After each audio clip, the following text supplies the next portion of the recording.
ating mga mangingisda o kaya yung ating Coast Guard sa mga malalaking barko ng China. Medyo mahaba to pero hindi mo na yan. Kung gusto ko ipakita sa inyo yung dito. Ito na yun. This is it, Pansit. Ito yun. O sige. Mainit na debate sa Kamara dahil sa issue ng West Philippine Sea. Agad na sinuspindi ang sesyon sa Kamara nitong February 2, kahapon lang to guys nang magkaroon ng tensyon sa pagitan ni 2nd District Cagayan de Oro Rufus Rodriguez at ang minority leader sa 4-piece Marcelino Libanan. Bineltahan kasi ni Rodriguez ang privilege piece ni Libanan kaugnay sa usaping West Philippine Sea. Nag-ugat rin ito sa pagpunta ng China Embassy sa ilang opisyal ng bansa at kumukondena sa aggression ng China sa West Philippine Sea. Ito, pasok! Jay Tariela is doing, I am insulted that a member of this Congress will stand up in favor of China. Madam Speaker, Jay Tariela is doing his job as spokesman of the Philippine Coast Guard.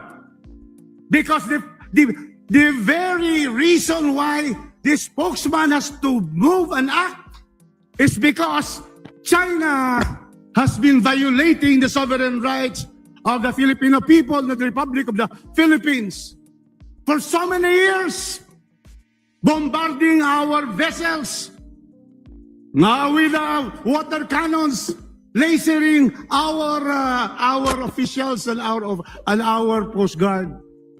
So therefore, where are we for? For whom are we for? I'd like to ask the Honorable Minority Leader, because I am really, at this point, I cannot understand why we are protecting China, who has been the cause of all this aggression. One of our Coast Guard lost his finger. And then here we come in this house to question that act of having caricature. China has caricatured so many of our leaders, Madam Chair. It has hired, Madam Chair, trolls. It has hired traitors in this country, Filipinos, paid for. So therefore, Madam Chair, I would like to state here, I'd like to ask again, are you still insisting, Minority Leader, that our spokesman of the Philippine Coast Guard has violated the code of conduct of public officials? Because I would like you to read each one of what you have cited, and I will show that he has complied with all the laws of our country in his heart and mind. It is to protect the Republic of the Philippines, for who will protect us? Will it be the Chinese? Of course not. It will have to be our people. It will have to be our officials. It will have to be the Coast Guard. They are the ones in charge of the integrity and sovereignty of our people, of our own seas. Madam Chair, the UNCLOS is very clear and decided already, Madam Speaker, by the Arbitral Tribunal Award of July 12, 2016. All the 7 points of China were all debunked by the Hague Arbitral Tribunal. The 9-dash line is illegal. All the developments are illegal. And yet I hear somebody from this August chamber would question our official and favor China. The Senate already passed a resolution, 15 of them, that supports supports our stand, Madam Chair. The stand of Jay Tariela, whom we should support. And that is why I cannot accept this. I cannot accept this as a Filipino. Patriotism includes hitting China because they're the ones hitting us. We have to protect ourselves in defense of our country. Article 1 of the Constitution, Madam Speaker, is on national territory that is being threatened by China. So therefore, I'd like to ask, because I would like him to now again state the code of conduct, and I'm going to debate with the minority leader that there is no violation at all of Tariela. It is the Chinese government with President Xi violating everything that we have, from the Constitution to all the laws and international law. Madam Speaker, precisely this privileged speech, so that we shall know, did the Department of Foreign Affairs, who is the department entrusted with the authority to deliver our messages to this country, authorized J. Tariela. And I am not defending China, Madam Speaker. As I said in my speech, what I am saying is that we have to act with professionalism, discipline, and manage our international relations properly, Madam Speaker. Madam Speaker, the DFA has its functions. The Philippine Coast Guard with its spokesman has its functions. And certainly, the agency affected by this is the Philippine Coast Guard because they protect all. Mga kapsat, ito, putulin ko ng saglit. May nakikita akong, parang nakikita ko si Marcos Sr. dito kay Congressman Rodriguez. Tingnan nyo, parang kamukha niya si Marcos Sr. Wala, napansin ko lang. Sige, tuloy. Our coast and our seas. We therefore cannot say that the DFA, according to a senator, he has talked to the DFA. In fact, I'm going to call the DFA. Are you saying that J. Tariela did the wrong thing by coming out and protecting our country? Let us hear from the DFA. Because if they do that, they don't deserve to sit in the Department of Foreign Affairs. My goodness. Since this last year, 200 plus protests, notes verbal, every day for more than 5 years, 365 days. The Chinese vessels are intruding in Scarborough Shoal, intruding in the Kalayaan Island Group, in all our 200-mile nautical zone, which is our exclusive economic zone under the UNCLOS and decided by the Arbitral Tribunal. So I'd like to, I have to react on this, Madam Chair. I hope the minority leader recants his speech. Because if not, then Madam Chair, he has therefore failed in his duty and his oath to this Congress, the representatives of the people, that Tingnan niya si Congressman, mga kapsat, galit na galit. Tapos yung kalaban niya, natameme, oh. we have to therefore agree with China's complaint, the complaint of that ambassador. Because now they are hurt because the truth is coming out. Yun, And we have nasasaktan sila. a strong spokesman. And so I hope the minority leader withdraws his statement. Otherwise, I will be the one to make sure that there will be an ethics probe on this. A congressman taking up the cudgels of our aggressor Tama. Taking side with the aggressor. in the West Philippine Sea. Definitely. I'm going to file an ethics charge because he has failed in his duty. Dinuro-duro niya. Si Leonardo. What if kaya pag si Marcoleta yan, no? Sabi ni Kiko, he failed to do his duty. So are you saying na walang silbi yung UNCLOS na award sa atin? Nakapaw. Baka magwala na naman si Marcoleta dyan. Sigurado pag yan. O kaya kahit ito na lang si Rodriguez, no? Sabi nga na, di ba? Magkaharap na si Rodriguez tsaka si Marcoleta. Nakapaw, ang ganda siguro na to. Kasi si Marcoleta ay magpatalo. Pero kung ginanya, dinuro-duro niya. Parang sinabi mo, anong klaseng congressman ka? Anong klaseng senador ka? Ganyan. Grabe. Isa pa.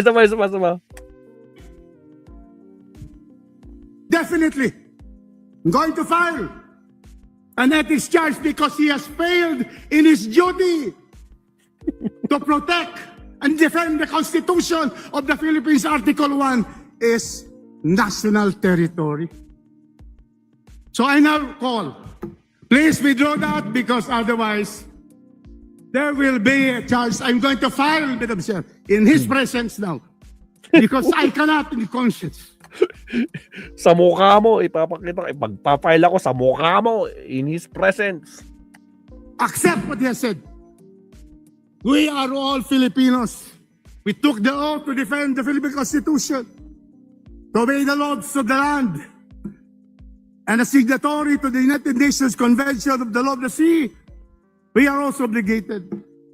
So therefore, can be no compromise on this. Tama. We cannot compromise. Hindi natin pwede i-compromise pagdating sa West Philippine Sea. Ha? Walang minority, walang majority. Atin to. National security. Therefore, I would like the gentleman to withdraw his privileged speech. Madam Speaker, Ayan na. Madam ako po'y nire-request na mag-withdraw ng aking privilege speech. Hindi ko po i-withdraw po yan. Ito po ay aking personal na paniniwala sa mga nangyayari. Dahil tingnan mo yung umaabot na tayo sa napakataas na nasa Senado, marami ng issues. Lahat po ng batas na ipinasa natin dito sa Kongreso ay sinuportahan ko po. Ito lang, nakita na natin na sinabi mismo ng Presidente na yung pag-declare ng persona non grata umabot na sa pag-declare ng persona non grata ng ambassador ng China. Sinabi niya it is the last resort. Ibig sabihin, pero hindi ko importante na si Jay Tariela lang ang sinasabi ko dito. Ang sinasabi ko po dito na magkaroon tayo ng isang direksyon na pinamumunuan ng Department of Foreign Affairs para maging tama yung approach natin, hindi tayo misunderstood.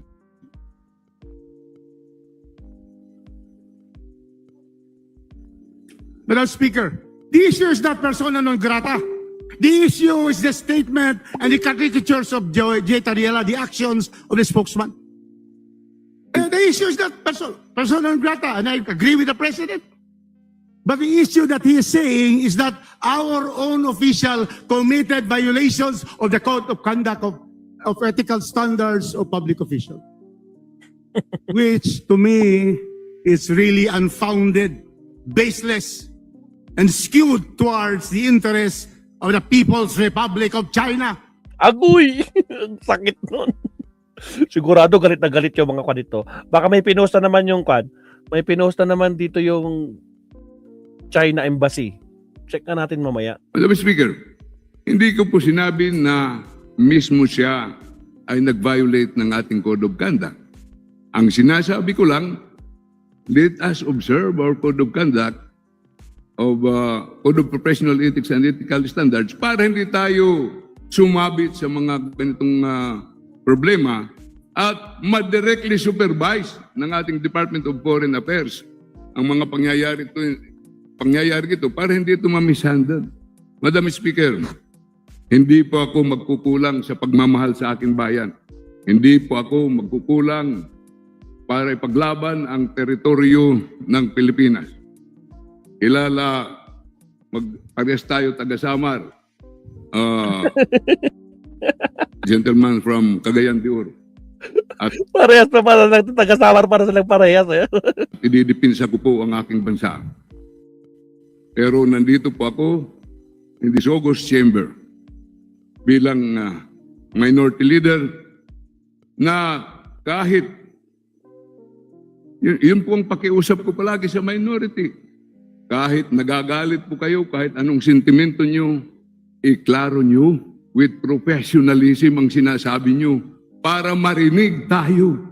Dahil pag sumisigaw tayo palagi, hindi po tayo maririnig. Madam Speaker, palagay ko, ang boses ko ay mas malaki sa boses ng gentleman from Cagayan de Oro.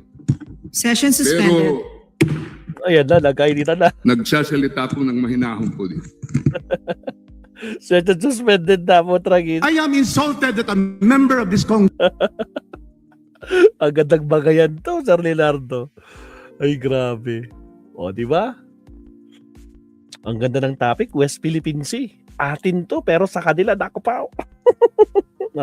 Pero may, actually guys, no, meron namang punto itong si Kwan. Guys, no, may punto naman itong si minority leader, mabsat na okay naman yung professionalism. Pero ang problema kasi, kahit gaano ka ka-professionalism, kung binabastos ka ng harap-harapan, di ba? Harap-harapan kang binobomba. Di ba? Kaya sabi ko, dapat si Robin Padilla, hindi lang nag-video ng ganun. Dapat nakita niya, naramdaman niya na binobomba sila ng water cannon.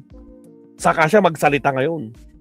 Para maramdaman niya kung ano mga naramdaman ng mga kapwa nating nandyan, nagbubuwis ng buhay sa West Philippine Sea. Di ba? Kanabot tragit. Shout out Pinky Marie Manrique. Shout out Kapsat. Tragis. So again, kapsat to, mainit talaga tong topic natin sa West Philippine Sea, no? Ng kamote. Tsaka hindi lang yan. Yung mga nakakagulantang. Tapos ang maliligayang araw nila. Sabi ni Marcoleta, walang West Philippine Sea sa map. Yun na nga, sinabi. Binarabara na rin siya ni former Chief Justice, Senior Associate Justice Carpio kanina.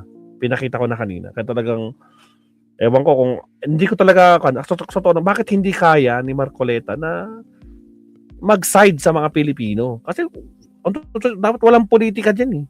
West Philippine Sea yan. Kung sa election, pagdating sa impeachment, siguro pwede. Pero pagdating sa West Philippine Sea, dapat walang kulay talaga yan. Di ba? Ewan ko ba sa mga ito? Sa mga... Bakit kaya pag mga Duterte, naka-align sila doon? No? Yung mga kakampik, mga loyalista, nakatutok sa mga Pilipino, no? Tapos yung mga garapata nilang vlogger, sabi nila, di naman kami pinagtatanggol ng Pilipino. My goodness. Umamin nga kayo sa hearing ng TRICOM, di ba? Funded kayo ng China. Nagkaroon pa kayo ng seminar, di ba? May mga picture na pinakita sa TRICOM. Kaya nga pinatawag kayo eh. Mga fake news kasi kayo, mga alagad kayo eh. Kaya kasi iyak kayo. Tragis. Nakapaw. O siya, mag-second to the last topic tayo bago tayo matapos. Mukhang abutin tayo ng alauna.